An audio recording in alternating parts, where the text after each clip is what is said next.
ನಮಸ್ಕಾರ ಸ್ನೇಹಿತರೆ, ಶ್ರೀಕೃಷ್ಣ ಸಂದೇಶ ನಮ್ಮ ರೀಲ್ಸ್ ಯೂಟ್ಯೂಬ್ ಚಾನಲ್ಗೆ ನಿಮಗೆಲ್ಲರಿಗೂ ಸ್ವಾಗತ.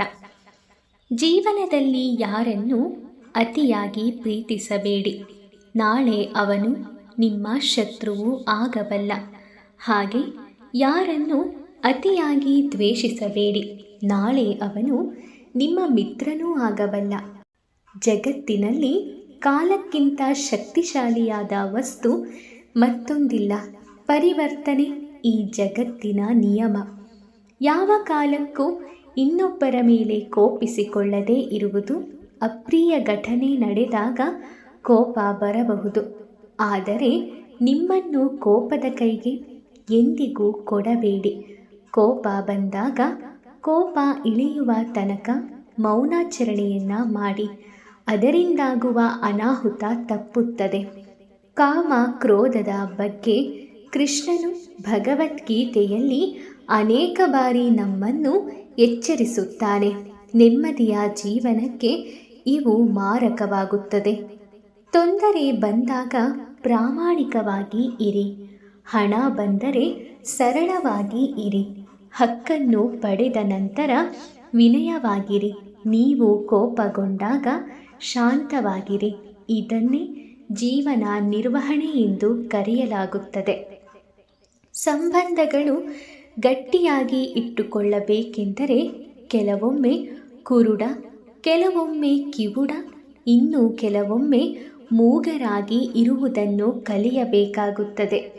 ಒಬ್ಬ ದುಷ್ಟ ಕೆಟ್ಟದಾಗಿ ಗೌರವವಿಲ್ಲದೆ ಮಾತನಾಡುತ್ತಿದ್ದಾನೆ ಎಂದರೆ ಆತ ಅಂತರಂಗದಲ್ಲಿ ತುಂಬ ಭಯಭೀತನಾಗಿದ್ದಾನೆ ಎಂದರ್ಥ. ಅಂಥವರಲ್ಲಿ ಎಷ್ಟೇ ಶಕ್ತಿ ಇದ್ದರೂ ಕೂಡ ಅದು ಎಂದಿಗೂ ಅವರ ರಕ್ಷಣೆ ಮಾಡಲಾರದು. ಏಕೆಂದರೆ ಅವರಿಗೆ ತಮ್ಮ ಶಕ್ತಿಯ ಬಗ್ಗೆ ಆತ್ಮವಿಶ್ವಾಸವೇ ಇರುವುದಿಲ್ಲ. ಬಾಗುವುದರಿಂದ ಸಂಬಂಧ ಉಳಿಯುವುದಾದರೆ ಬಾಗಿಬಿಡು, ಆದರೆ ಪ್ರತಿ ಬಾರಿಯೂ ನೀನೇ ಬಾಗುವುದಾದರೆ ಬಾಗುವುದನ್ನೇ ಬಿಟ್ಟು ಬಿಡು. ಹುಡುಕುತ್ತಾ ಹೋದ ಧರ್ಮರಾಯನಿಗೆ ಕೆಟ್ಟವರು ಸಿಗಲಿಲ್ಲ. ಎಷ್ಟು ಹುಡುಕಿದರೂ ದುರ್ಯೋಧನನಿಗೆ ಒಳ್ಳೆಯವರ ದರ್ಶನವಾಗಲಿಲ್ಲ. ನೋಡುವ ದೃಷ್ಟಿ ನಮ್ಮ ವ್ಯಕ್ತಿತ್ವವನ್ನು ರೂಪಿಸುತ್ತದೆ. ನಮ್ಮ ವಿವೇಕವನ್ನು ನಮ್ಮ ಸ್ವಾರ್ಥವೇ ಮುಳುಗಿಸುತ್ತದೆ. ಮನುಷ್ಯನ ವಿವೇಕವೇ ಒಂದು ದೊಡ್ಡ ಐಶ್ವರ್ಯವಾಗಿದೆ. ಸ್ವಾರ್ಥ ಮನೋಭಾವದ ಮನಸ್ಸು ಧೂಳು ಮುಸುಕಿದ ಕನ್ನಡಿಯಂತಿದ್ದು ಅದರೊಳಗೆ ಏನು ಸ್ಪಷ್ಟವಾಗಿ ನೋಡಲು ಸಾಧ್ಯವಿಲ್ಲ. ಸ್ವಾರ್ಥದ ಈ ಪದರವನ್ನು ನಿವಾರಿಸಿದಾಗ ಜೀವನ ಸುಂದರವಾಗಿ ಕಾಣಿಸಿಕೊಳ್ಳುತ್ತದೆ. ಯಾರಿಗೆ ಯಾರೂ ಇಲ್ಲ, ನಿನಗೆ ಇಲ್ಲಿ ನೀನೇ ಎಲ್ಲ. ಅವರು ನನ್ನವರು ಎಂದು ನಂಬಿ ಮೋಸ ಹೋದೆ, ಇವರು ನನ್ನವರು ಎಂದು ನಂಬಿ ಮೋಸ ಹೋದೆ. ನೊಂದು ಬೆಂದು ಬಳಲಿ ಹೋದೆ ಎಂದು ಕೊರಗುವುದು ಬೇಡ, ಚಿಂತಿಸುವುದು ಬೇಡ. ಏಕೆಂದರೆ ನಿನ್ನ ಜೀವನದಲ್ಲಿ ಬರುವ ಪ್ರತಿಯೊಬ್ಬ ವ್ಯಕ್ತಿಯು ಒಂದೊಂದು ಪಾಠವನ್ನು ಕಲಿಸಲು ಮಾತ್ರ ಬಂದಿರುತ್ತಾನೆ ಅಷ್ಟೇ ಎನ್ನುವುದನ್ನು ತಿಳಿದುಕೊಳ್ಳಬೇಕು. ದುಃಖದಲ್ಲಿ ಇದ್ದಾಗ ಕರೆಯದೆ ಹೋಗಬೇಕು. ಸಂತೋಷಕ್ಕೆ ಕರೆದರೆ ಮಾತ್ರ ಹೋಗಬೇಕು. ಕಷ್ಟಕ್ಕೆ ಕೇಳದೆ ಕೊಡಬೇಕು.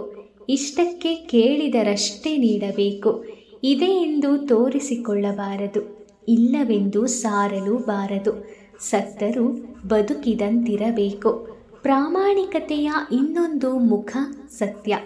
ಇಲ್ಲಿ ಸತ್ಯ ಅಂದರೆ ಇದ್ದದ್ದನ್ನು ಇದ್ದಂತೆ ಹೇಳುವುದಲ್ಲ. ಸಮಾಜದಲ್ಲಿ ಸಾಧು ಸಜ್ಜನರಿಗೆ ಹಿತವಾಗುವಂತಹ ಮಾತೇ ಸತ್ಯ. ಕೆಲವೊಮ್ಮೆ ಲೋಕದ ಹಿತಕ್ಕೋಸ್ಕರ ನಾವು ಹೇಳುವ ಸುಳ್ಳು ಕೂಡ ಸತ್ಯವೇ ಆಗುತ್ತದೆ. ಲೋಕಕ್ಕೆ ಅನ್ಯಾಯವಾಗುವಂತಹ ಸತ್ಯವು ಸುಳ್ಳಾಗುತ್ತದೆ. ಮಹಾಭಾರತದಲ್ಲಿ ಕೃಷ್ಣ ಈ ಸಂದೇಶವನ್ನು ಕ್ರಾಂತಿಕಾರಕ ರೂಪದಲ್ಲಿ ಮಾಡಿ ತೋರಿಸಿದ್ದಾನೆ. ಯಾವುದೇ ಒಳ್ಳೆಯ ಕಾರ್ಯವಾಗಲಿ ಪ್ರಯತ್ನ ಎನ್ನುವುದು ಅಧಿಕವಾದರೆ ಹಣೆಬರಹವೂ ಕೂಡ ಶಿರವಾಗುತ್ತದೆ. ಇದು ನಿಶ್ಚಿತ. ಕಷ್ಟ ಕೊಡುವವನು ಭಗವಂತನೇ, ಸುಖ ಕೊಡುವವನು ಭಗವಂತನೇ. ಕೊನೆಗೊಂದು ದಿನ ಆ ಕಷ್ಟದಿಂದ ಹೊರಗಡೆ ಬರುವುದಕ್ಕೆ ದಾರಿ ನೀಡುವವನು ಆ ಭಗವಂತನೇ. ಭಗವಂತನೇ ಎಲ್ಲವೂ ಆಗಿದ್ದಾನೆ. ನಿನ್ನದೇ ಮಾಯೆಯಾಗಿರುವಾಗ ಇಲ್ಲಿ ಭಗವಂತನ ಮಾಯೆಯನ್ನು ನಾವು ತಿಳಿದುಕೊಳ್ಳುವುದನ್ನು ಕಲಿಯಬೇಕು. ಅಳತೆ ಮೀರಿ ಮಾಡಿದ ಸಾಲ, ಅದ್ದೂರಿಯಿಂದ ಮಾಡಿದ ಮದುವೆ, ಸರಳತೆ ಮೀರಿ ತೋರಿಕೆಯ ಬದುಕು, ಅತಿಯಾಗಿ ಒಬ್ಬರ ಮೇಲಿರುವ ನಂಬಿಕೆ, ಅಪಾರವಾದ ಪ್ರೀತಿ ನಂಬಿಕೆ, ಇದು ಯಾವತ್ತೂ ಒಳ್ಳೆಯದಲ್ಲ. ತುಳಿಯುವ ಜನರ ಮುಂದೆ ಎದ್ದು ನೋಡು, ನಗುವ ಜನರ ಮಧ್ಯೆ ಜಯಿಸಿ ನೋಡು, ಮೋಸ ಮಾಡುವವರನ್ನು ಕ್ಷಮಿಸಿ ನೋಡು. ಇರುವುದು ಒಂದೇ ಜನ್ಮ, ಪ್ರೀತಿಸಿ ಬದುಕಿ ನೋಡು.